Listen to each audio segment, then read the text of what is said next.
a comer, a fighter, a uplifter. These are the true life stories. I'm Annie Gishuru, and welcome to True Life Stories, where we share stories of people from all walks of life who are making a difference in their community. People who have undergone great challenges to get to where they are. Today we meet the founder and CEO of Zero to Hero, a West Australian-based charity that provides mental health and suicide prevention programs to youth across the state. According to statistics, suicide is the leading cause of death for Australians under the age of 44 years. Ashlee Harrison has become a champion for mental health and suicide, having suffered the devastating loss of a family member. Ashlee's work in the community hasn't gone unnoticed. In 2015, she was recognised by the Australian Financial Review as one of Australia's 100 Women of Influence, and was also awarded a Pride of Australia medal in the same year. True Life Stories met with Ashlee, and this is her story.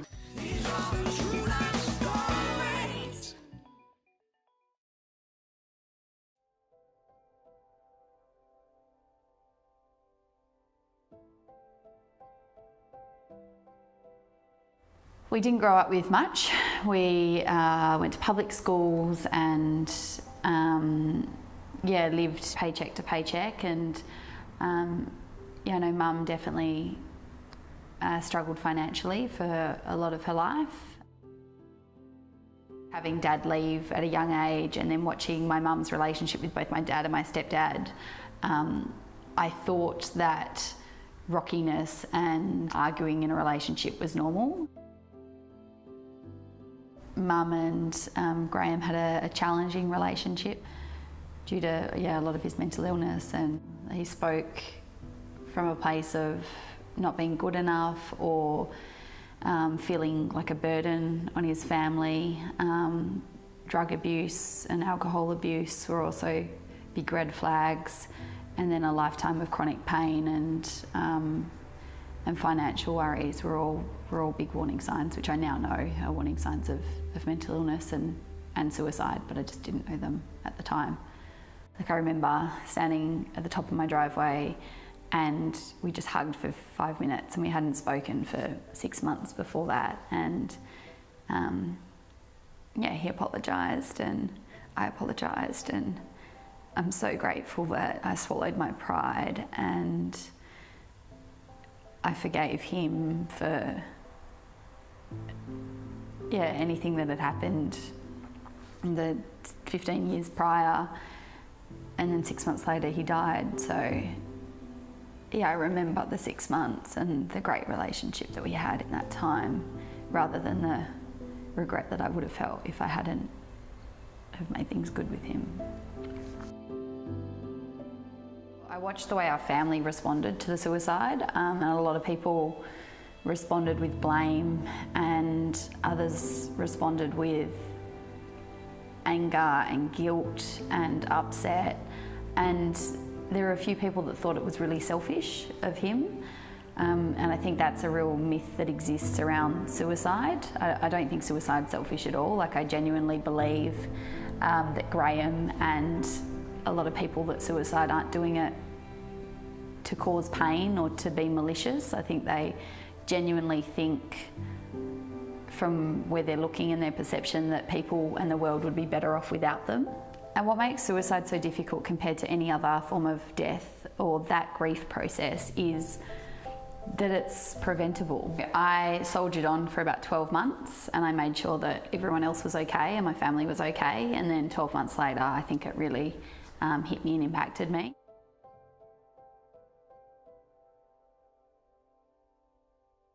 Family is my number one value and core value, and they're in everything that I do and every decision that I make. And when I met Mark, I don't think I really had a choice when I met Mark. It kind of all just happened, and happened very quickly.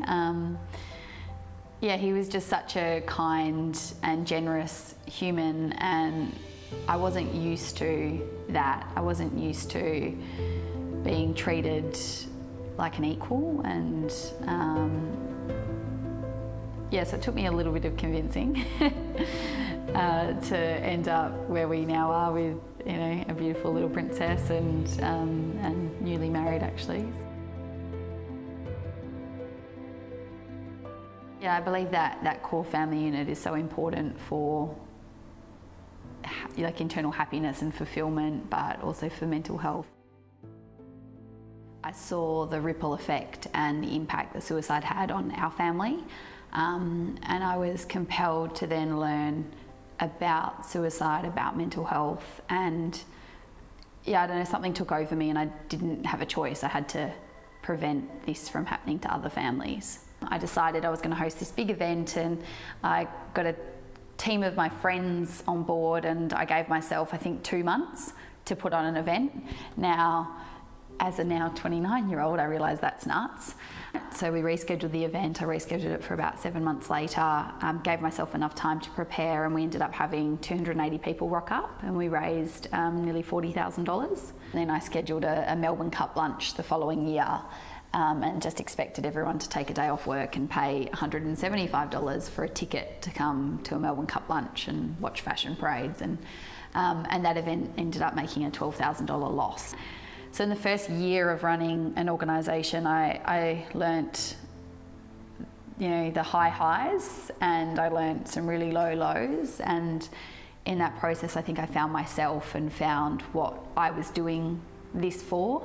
And then soon after, I moved out of the event fundraising space and started to work with young people, because that's what's going to make the ultimate difference, not a cocktail party. If you look at the brain development, 75% of mental illness is formed before the age of 25, so it makes more sense to actually create programs and work with under 25-year-olds. We offer several different camps, but one of them is a mental health ambassadorship program. So we have hundreds of students apply, and we take the top 40 and train them for 5 days in being mentally healthy themselves and well-being. There are young people in your friend circles, at your schools, on your Facebook that are struggling. It could be you, it could be your mates, it could be your parents. And you guys are here this week to learn how to better support them, how to better support yourself, but more importantly, how to make the right decisions for you as people. The tools and techniques taught in that short program have saved lives and have prevented suicide from our young people. So that's, suicide first aid is a really easy way of explaining it to people that don't quite understand, but it's suicide alertness, just knowing warning signs and how to prevent it. I've volunteered with Zero to Hero for now 7 years. During that time, I've received a few awards. It's amazing to receive them as a recognition of me and our team, but it's more amazing to see that it's highlighting the issue that, you know, we exist to reduce and to prevent. Suicide's at a 10-year high at the moment. Last year we lost over 3,000 people to suicide. That's almost triple the national road toll. But we're not going to prevent suicide unless we start to talk about it and start a conversation. Like, one of my core beliefs is it's okay not to be okay. And I really want to promote that in everything that I do. I think life is up and down, and our ability to ride those challenges is crucial to our own health and well-being. And statistically, so many people are going to have a mental health problem or a mental health concern at some point in their life. Why don't we make that okay and normalise that we will go through tough times? It's not weak to seek help. In actual fact, it takes a lot more strength to seek help than it does to soldier on and you know, Google your response as to how you'll deal with this tough time. What I ultimately want for the organisation is not even just Zero to Hero. What I ultimately want for all Western Australians and all Australians is mental health to be in the school curriculum and it to be a mandatory subject that you learn for all of school. One of the things I've always wanted to do is have a bus visit schools, and we bring, you know, hero boy and hero girl, and we start a conversation about understanding emotions, feelings and mental health from kindy up. I want to expand the camp model and also eventually own a campsite where we can trade and build revenue from a campsite so that we're not as reliant on donations and fundraising. And I want at least 10% of all young people to be trained in suicide first aid, just like CPR, so that we can then prevent suicide as a community, and an elimination of all the stigma that exists around mental health, and mental health organisations to start to work together, which would be lovely. Yeah. So yeah, I don't want much. My name is Ashlee Harrison, and this is True Life Stories. If you'd like to know more about Zero to Hero, go to our website truelifestories.com.au. I'm Annie Gishiru. See you next time.